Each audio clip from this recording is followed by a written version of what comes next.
This is the monthly chart of Faraday Future.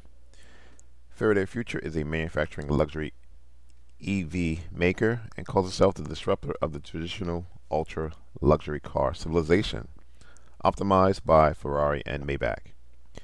Yet the startup has struggled to stay afloat, and the lack of funds has consistently hit its production. However, in mid-July, Faraday said it was on track to deliver its first EV, the FF91 2.0 Futurist Alliance, in August. Now, for the month of July, on those news fronts, the stock was up 50%.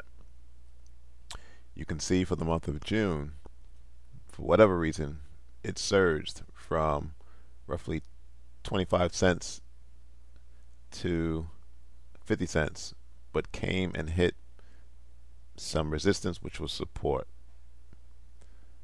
So we're just going to draw a band to represent that between 45 cents and 50 cents. However, for the month of August, August hasn't been too kind to the stock. Let's get into the news before we continue with the analysis. This article is coming from the Motley Fool. Why Faraday Future stock rocketed 26% higher today. So the EV maker had yet another dramatic session on the stock exchange Thursday. The EV maker shares blasted skyward by almost 26%, following shareholder ratification of several measures that will help the company stay on the stock exchange and solicit funding. So we've seen a lot of these EV startups have to do what's called a reverse split in order to stay in compliance with whatever exchange that they're on. And typically that milestone is above $1. 2 days after finally rolling out to great fanfare its first FF91 2.0 Futurist Alliance model, Faraday had a special meeting of shareholders to vote on several matters. Now, the ratio at which the high-end EV company will reverse split its common shares is yet to be determined. It could be anywhere from 1 to 2 to 1 for 90.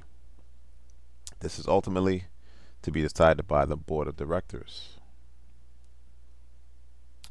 Faraday, which has posted losses that have been quite heavy at times, is certainly not out of the woods yet.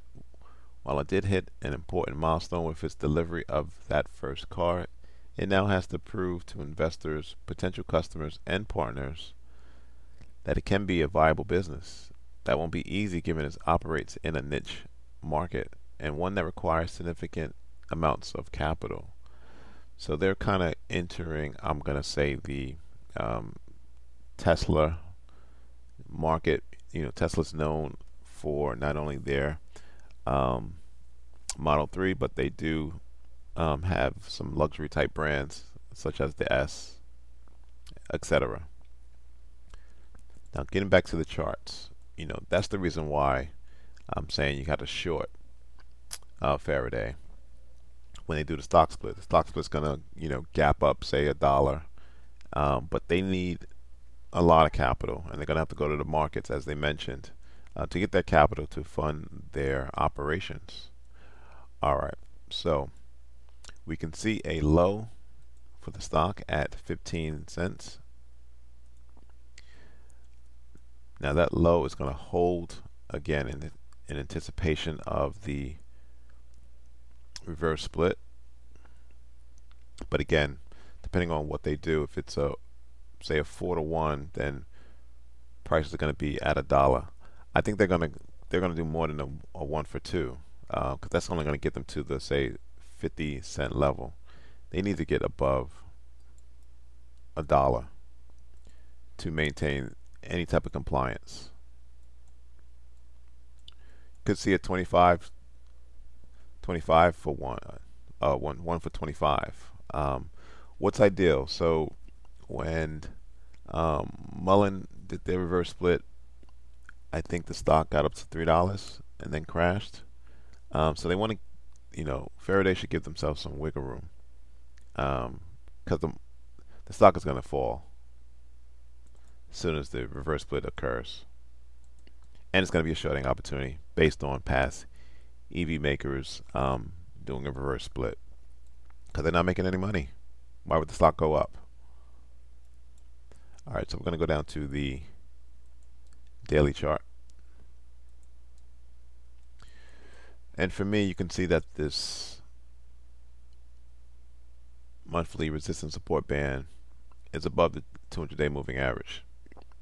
So say if you didn't get a reverse split, if prices were to continue to rise and you get closed above the 200-day moving average and closes above the monthly resistance support band on a daily, but also the weekly and the monthly, that would give you an indication that prices have a chance of going higher.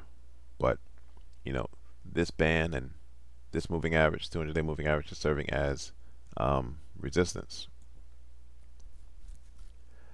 Alright, so when's earnings? Oh, it's actually coming up next week.